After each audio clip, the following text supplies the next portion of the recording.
चाचा प्रणाम। प्रणाम प्रणाम। चाचा हम बिजली विभाग से आयल बनी। हाँ। ग्रेड से ना सीधे ऊपर से। अच्छा और ग्रेड से नहीं खाया ये आसमान से होइल। अरे महाराज हम बिजली विभाग ऑफिस से आयल बनी रीडिंग करे खातिर। अच्छा तो ये बात न बोले के चाहिए बिजली विभाग के ऑफिस से आयल बनी हम। आ मीटर का पूछता है तो मीटर हमार हाथ दे बा ऊपर। हाँ 800 रुपया के बिल आयल बा महीना में। हाँ अगला में का बकाया बा? 1000 रुपया ले बा बानू। 1800 रुपया होता है ओकरा के जमा करी क्लियर करी। या जानते नहीं एगो बहुत ही बढ़िया लोग के स्कीम बताओ तनी करे का है का अगला महीना से राउर 1 रुपया बिल ना आई। कैसे?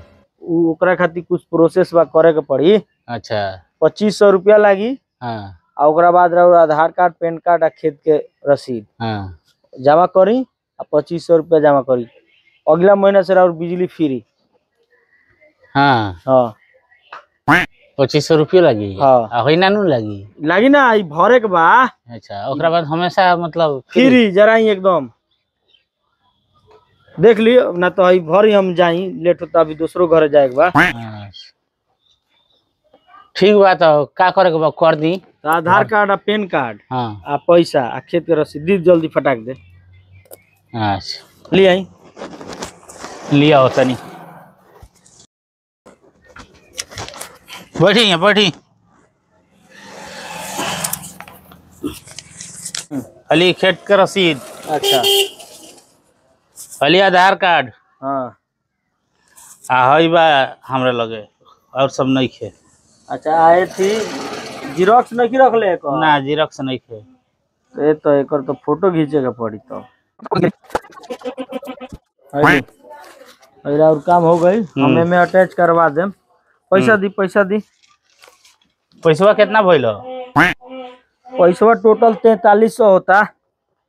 4300। हाँ जमा करी फट दे अभी दूसरों घरे जाएगा। 1 2 3 4 5 6 7 8 4200 300 4300 अली। हाँ ठीक बा। अब अगला महीना से एकदम फ्री जा रही जल्दी। हाँ ना भाई मरम्मत करा देम। ये सर देखिए ना हमारा लाइट बिल बड़ी ज्यादा आवता है। हाँ हमारा लाइट बिल बड़ी ज्यादा आवता है। तो ये काम करे के पड़ी रहो जमा कर दी रहो अगला महीना से फ्री में जरी। तो कितना पैसा देवे के पड़ी? अब देखला के बाद में केने घरवा बा? घरवा यही बगल में बा। हाँ तो चल तनी चली हम घरवा चल तनी। तो चली सर। हाँ चल जाता रुकी ना 2 मिनट मिला ली है के। का पांडे जी? हाँ अरे वो खुश खबरी बा मालूम बता रहा का देखे मालूम ना मतलब मोबाइल ना चलाओ लो का हो चलाए नहीं सन लेकिन अब उतना जानकारी नहीं है। का मर्द तब तो तू बिना काम के मोबाइल चलावे लो खाली फिल्म देख लो की हां न्यूज़ देख लो कि ना नीतीश कुमार का का लाभ भइल बा का चीज हो? हैं ई हो भी नहीं मालूम ना कौन चीज बताइबो तब नु। बैठा बताओ तनी बोला। आज देखो लोगे नीतीश कुमार बिहार में 1 तारीख से बिजली 125 यूनिट फ्री कर दिला बड़न।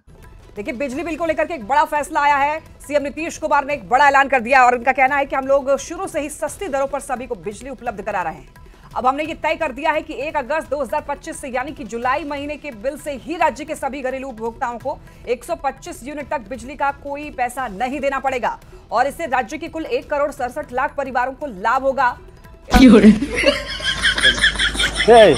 केना कइल हो चल गोल का पैसा लेके। हाँ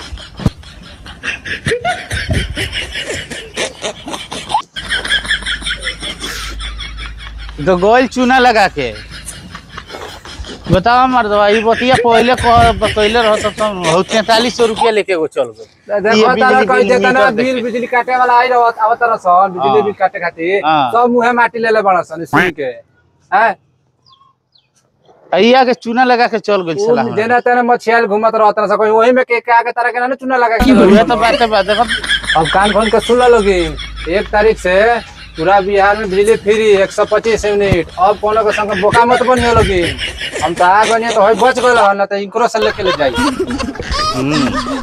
हमार तो लेके चल